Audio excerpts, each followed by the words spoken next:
Hello and welcome to the very best gaming PC builds for July 2020, the gaming PC builds of the month, brought to you by noobcomputerbuild.com.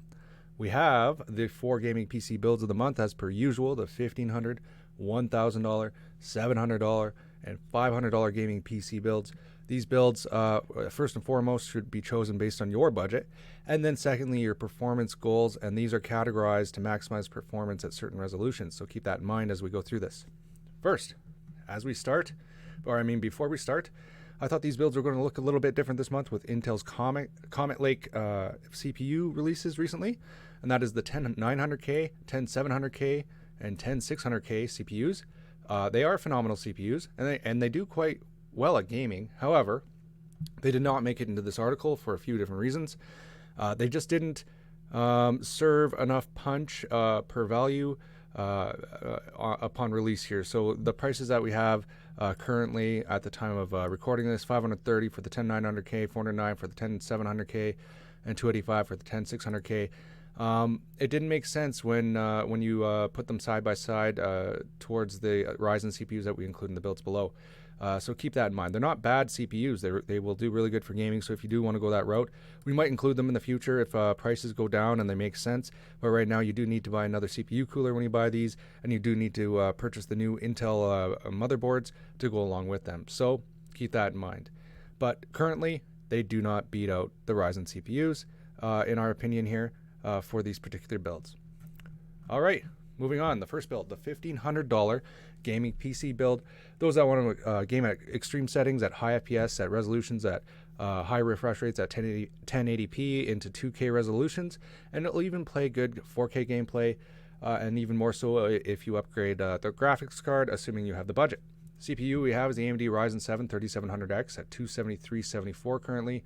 Phenomenal gaming CPU, as well as an overall CPU for doing other tasks, video editing, streaming, and things like that. This comes with a cooler, the stock AMD Wraith Prism cooler, which will do the CPU justice, even in overclocking. However, if you do want to go extreme overclocking, you might want to consider something like a liquid CPU cooler. The motherboard we have is the Asus TUF. Doesn't say it here, but it is the Asus TUF motherboard here. It's the Wi-Fi version. This comes in at $189.99. I do want to caution that some of these boards have been a little low on supplies, so they might not be in stock, but they might be. They have been more so lately, so they might be by the time you're going to purchase.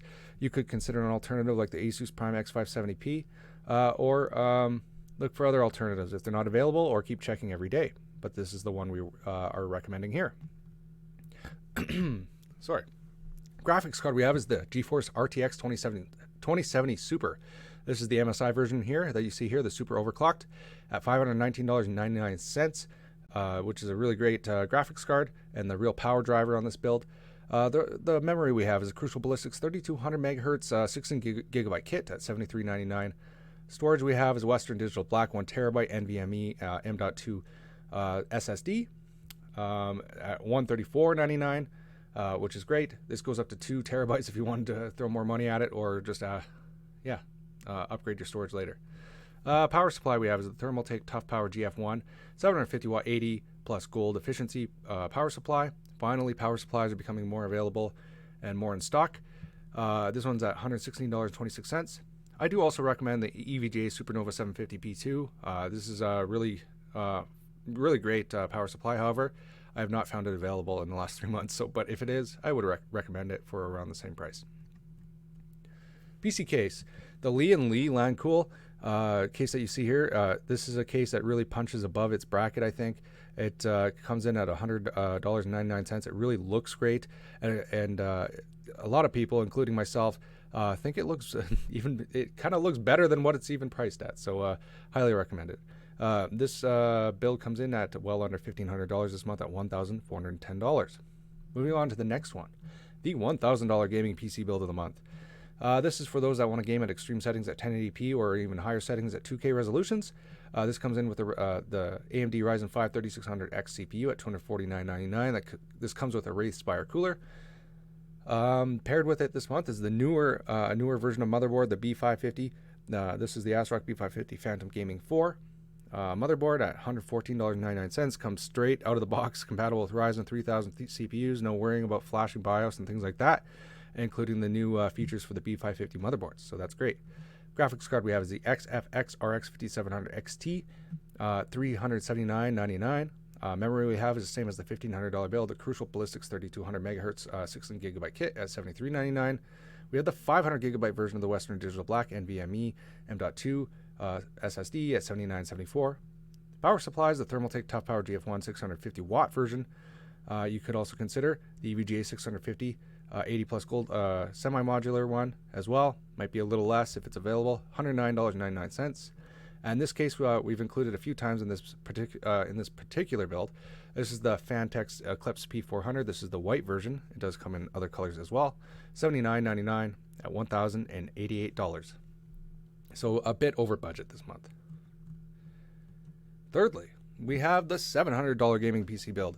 So this one's for those that want to game smoothly with high settings and FPS at 1080p resolutions in most games. So this is kind of a everyman sort of gaming PC build, so to speak, and for those that do want to max out games at 1080p.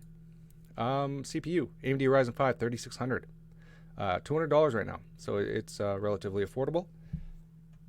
It does come with its own cooler, the Wraith Stealth cooler, for this particular one.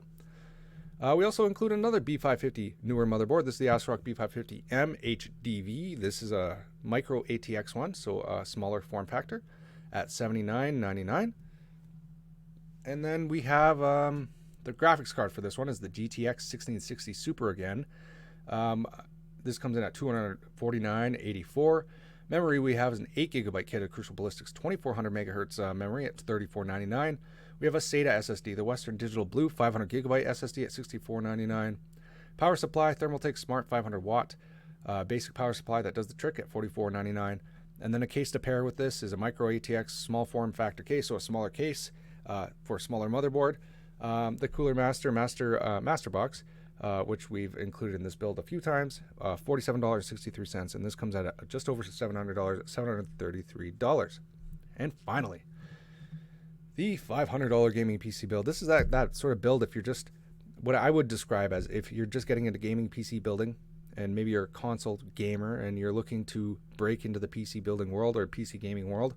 This is the build for you. Medium to high settings, FPS at 1080p resolutions with higher FPS, so you can scale your settings based on the FPS you want to get at 1080p games, but this is kind of your basic build. So the CPU for this one is the AMD Ryzen 5 2600. Comes with Wraith Stealth cooler, motherboard Gigabyte B450M, micro ATX $72.99. Graphics card is the Gigabyte GeForce GTX 1650 Super at $159.99. The memory we have is a 2400 megahertz 8GB kit of Crucial Ballistix at $34.99. We have the SATA Western Digital Blue 250GB SSD at $45.99. And then the power supply is the Thermaltake Smart 500 watt again to juice this build at $44.99. And again, the Micro ATX Cooler Master Box gaming PC case at $47.63. This comes at $577 at the moment. Again, a little over budget on the final build here. For those that want to build that $500 build, that is a little high. But keep in mind, some of these parts are a little inflated at the moment because the supplies are low. Supplies are low, costs are high. So not as high, like they're just a little higher than they should be, but the prices have been going down. However, we're not sacrificing performance in order to really get close to that $500 range, because we really want to keep the performance drivers in this build, which is the CPU and the graphics card. All right, that does it for this month. If you want to learn more about these builds, visit the site at noobcomputerbuild.com, where we talk more about the builds. We also have peripheral suggestions and things like that, so visit the site for that. And until next month, happy building, good luck building, and leave a comment if you have any questions. Thank you.